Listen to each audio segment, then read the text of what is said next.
Muy buenas, people! Today we're upgrading these old workshop tables with a fully custom storage unit slash miter saw station slash uniform workbench, whatever this is, across the back wall of our shop.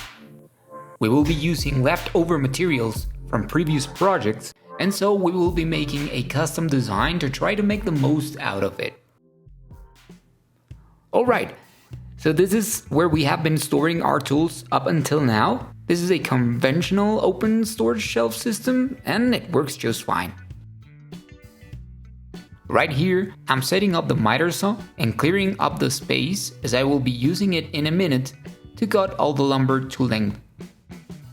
For this initial part of the project, we will be working with a bunch of 2x4s and a couple of 2x3s, I guess, which are leftover pieces from previous projects, including the building of the shop I'm working in right now. I had to bring all the leftover pieces inside as we usually keep a pile of leftover material in a different space in an attempt to try to keep this room away from turning into a complete mess. I then organized all the lumber by length and ended up with these 3 different groups. Now, a few days earlier, I had already measured and counted all the pieces that we had available and worked on the designs using this material list as my guide.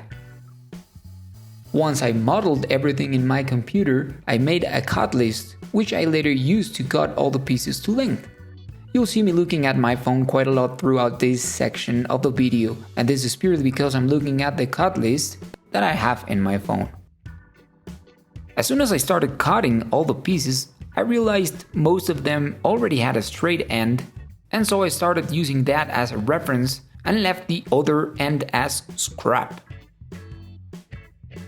Having a cut list is awesome because you can just get into it and work your way much faster.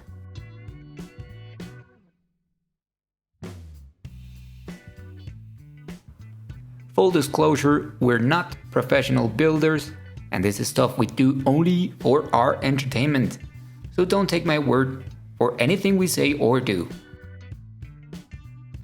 The reason we're updating this is because we want our space to look cleaner and we want easy access to our tools along with a uniform surface to place long items such as boards, panels, or lumber.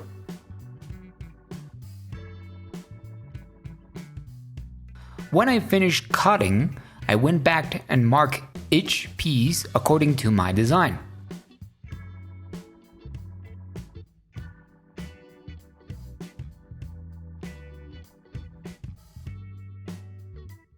And with all the pieces cut to length, it was time to start building each individual unit. I divided the wall into 6 individual sections to make the building process a lot easier. And for lack of a better wording, I named them cabinet 1, 2, 3, 4, 5, and you guessed it, Dwayne. I decided to start with cabinet number 4 as it is the smallest of them all and it was my first. This is where the miter saw actually sits and I figured it was the easiest to start with.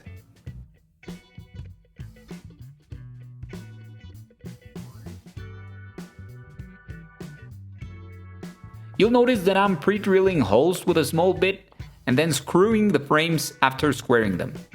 This makes it a lot easier to screw, and despite the fact that it is tedious and annoying to be switching tools every 2 seconds, once you get going, it's pretty seamless. I used the speed square to line up the lumber and used basic butt joints with double screws to hold the frames in place. Every structure in this project is built with the same principle.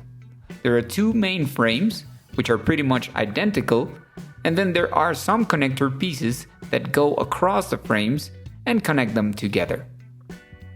I had to double and triple check the distances for the connectors or dividers before screwing them, as I needed them to be quite consistent across all structures.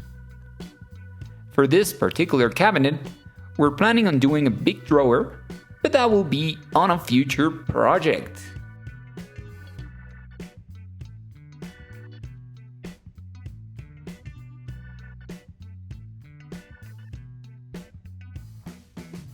And with the connectors in place, this first structure is complete. I stopped working early that day as I had to go do some other stuff, but I came a few days later and had my dad to help me out this time. Projects like this are always a father and son activity to us, so the usual thing is that we're both working on the same thing at the same time. From now on, you'll see us both making all of this stuff together. Now, just like I did earlier, we started by building the main frames for the structure of this new cabinet. This time, we started working on cabinet numero uno. Yes, if you have not noticed yet from the huge sign on the wall, we're from beautiful Colombia. So my accent is because English is not my native language. This cabinet number 1 is quote-unquote a special cabinet, as we designed it to include a workshop sink that is also going to serve as a gardening station for my mom. And just like with every other cabinet, we pre-drilled and screwed the frames in place. My dad and I have worked in so many projects by now that we have developed a good way of working together. Still, there are times he just wants to get things done his way, so I have to let him get away with his stuff. I love you, Dad. As you see, this framing process is pretty straightforward, so we got that done in a breeze. For the cross pieces or dividers in most of these cabinets, we decided to go with this, I would say, unusual connection where we drilled a bigger 1-inch hole in the bottom and top sides of the frames so that the screw had something to hold on to when connecting both pieces. We initially used a chunky bit, making sure that we were not drilling through the screws that were already in place. Later on, we switched to a flat bit as it made the drilling process a lot easier. With both frames pre-drilled, we squared and joined the divider piece in place and repeated the process in the other end, connecting the other frame. When both frames were connected in the bottom section, we checked our measurements on the top section before screwing in the middle section dividers. These are going to hold a shelf right below the sink and leave some space in the lower section to hold some gardening tools. We used the tape to check the right distance and clamped the divider to the frame to hold it in place before screwing it. Finally, we leveled and screwed this cross section to give the structure extra support.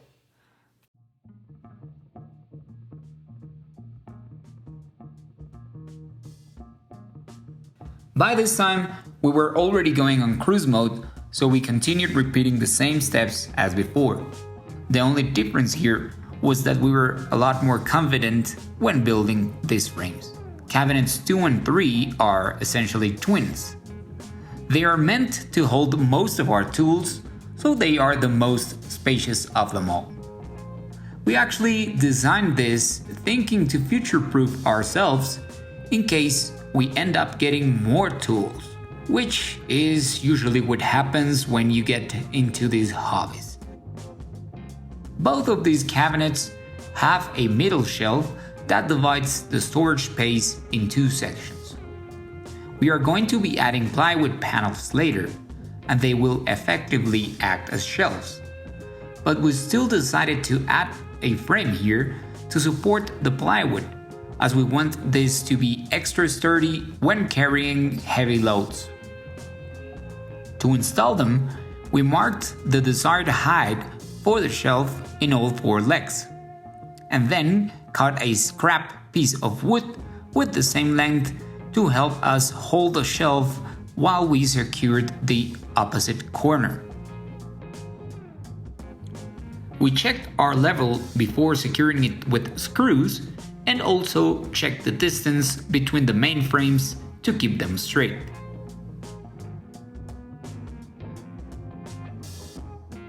With the first 4 cabinets completed, we really started seeing some progress. So we decided to put them in place to check how they felt. At this point, we had used all of the leftover pieces from the original piles. We were able to complete more than 50% of the structures just by using materials we had laying around, so I'm pretty satisfied with how efficient we were. Before we paid a visit to the local hardware store, we still had some work to do. We removed the cabinets from their final position, cleaned the room once more, and used the jigsaw to cut an opening on cabinet number 2 for the main electrical pipe that comes from the outside of the shop and through the floor. At this point, we decided to join cabinets 2 and 3 together, making a Super Cabinet 2.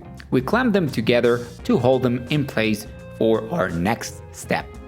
We pushed the idea of using leftover materials and decided on using these MDF melamine boards as our backer boards. You'll notice that the leftover pieces we have here are about 8 foot by 18 inches, and this is far from ideal, as we were forced to split the back of our cabinets in 2 sections in order to fully cover the back wall. This creates a seam at the joint that is visible from the inside, but since this is only going to be seen and used by us, we still decided to move forward. We placed a couple of screws and marked the opening for the electrical pipe again before getting it all secured. We used the jigsaw once more to cut the opening where we marked the board.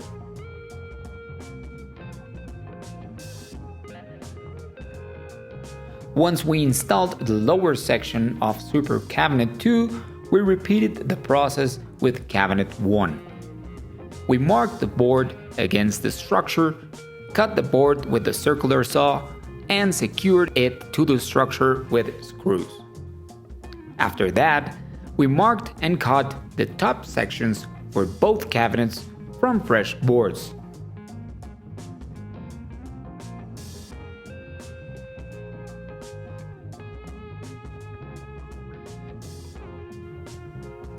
As you see here, the seam between the 2 backer board sections in Cabinet 1 is barely visible. The veneer on top of these boards helps hide the seam quite okay. For Super Cabinet 2, the story is a bit different. Once we installed the top section after cutting it, we noticed that the board bends, creating very annoying openings. We came up with a last-minute solution which required us stapling the 2 sections from the back every 2 inches or so. In the end, it worked better than I expected, and we ended up with a pretty seamless look from the inside. A few days later, we came back with fresh materials to start working on cabinets 5 and 6, as well as the plywood for the shelves, the side panels, the tops, and the doors for all cabinets. Since we now had a complete set of materials, we made a few changes to our building process for the remaining cabinets. We started by building the bottom frames and adding the actual floor panels right after assembling them. For cabinets 1 to 4, you'll notice that we had to disassemble a few parts to get the floor panels in place. Now, one of the only problems with asking the hardware store to pre-cut and deliver the materials for you is that they don't really check the quality of each item before shipping it. So it's always a better idea to go in person and pick the boards you want, choose the lumber yourselves, you get the idea.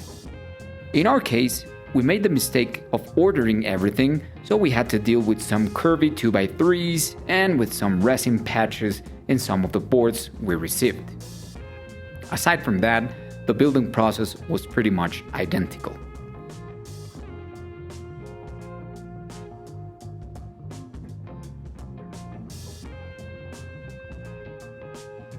After securing the floor panels for cabinet 6, we saw the entire thing for the first time.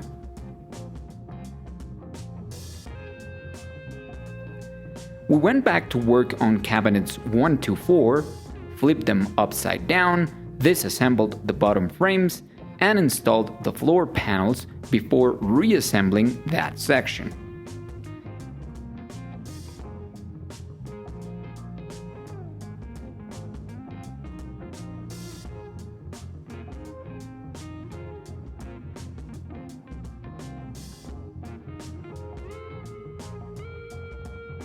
Later on, we brought in the shelves and side panels and installed them in place. Fortunately, before we sent the cut list to the hardware store, we took new measurements against the actual structures to guarantee a perfect fit. It is most likely that we made some slight modifications when building these, so we couldn't really rely on the CAD designs for the paneling. For the gardening cabinet, or cabinet uno, we made a couple of openings for the water lines that we will be eventually installing here in the future. We tested out the placing of these openings by placing the actual cabinet in its final position, not without accidentally opening the water line, and then made some corrections off camera on the PVC pipe.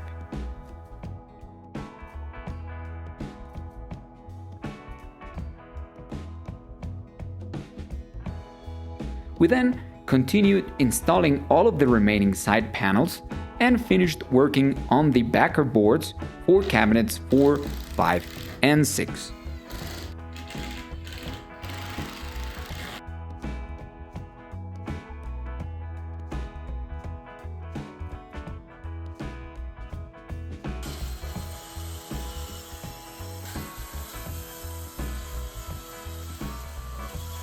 You'll also have to excuse the color difference on some of these clips, as we had to record some of this footage with a smartphone due to some battery issues with our main camera.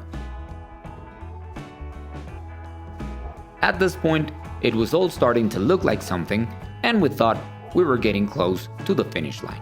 We would later on face our worst nightmare when installing the door hinges, but progress was being made at this point. Now, to install the top surface for this whole thing, we chose nails instead of screws. We noticed that the nail head sits flat along the surface and goes unnoticed with the plywood finish. For cabinet 6, we designed a top opening system instead of front doors. We are planning on getting a horizontal bridge here, so the system will come handy when we install that. We realized that we chose the wrong hinges for this, so we are going to need to change them soon. If you know which are the right kind of hinges for this job, let us know in the comments below. We are now getting close to the end of this video, and I don't want to look like we know what we're doing here with the soft closing hinges, because we're definitely not, but I will at least let you know what we learned from this. There are all kind of jigs to install these hinges, and I strongly recommend using them because they will probably prevent you from the endless suffering we went through. Now, some things I can tell you for sure are: using a Forstner bit is the best way to get the hinge to sit properly on your door. Check carefully that you get the right kind of bit for the right kind of hinge. Soft closing hinges are mostly made to sit on 15mm panels, so don't use 12mm panels like we did. We ended up using some washers to raise the hinge a couple of millimeters because we had to drill a smaller hole to avoid drilling through. The dimensions of your door depend on the type of hinge you choose. There are full overlays, half overlays, and built-in. Double check your measurements when you pick the type of hinge you want. Use a spacer to lift the door from the floor when you are installing it. You don't want your door to get blocked by an imperfection on your floor. Finally, you can use a screwdriver to adjust the position of your door when it is in place. But understand that the adjustments you can make are very limited, so don't expect miracles. But enough of my unprofessional advice. Let's take a look of how this ended up looking.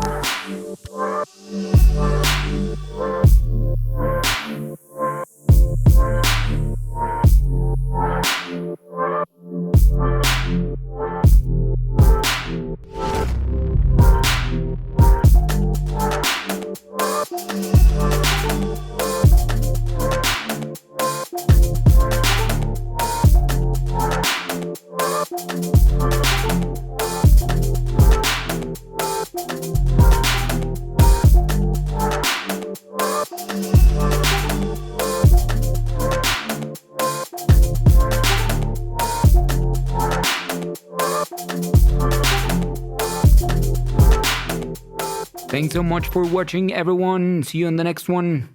Hasta luego.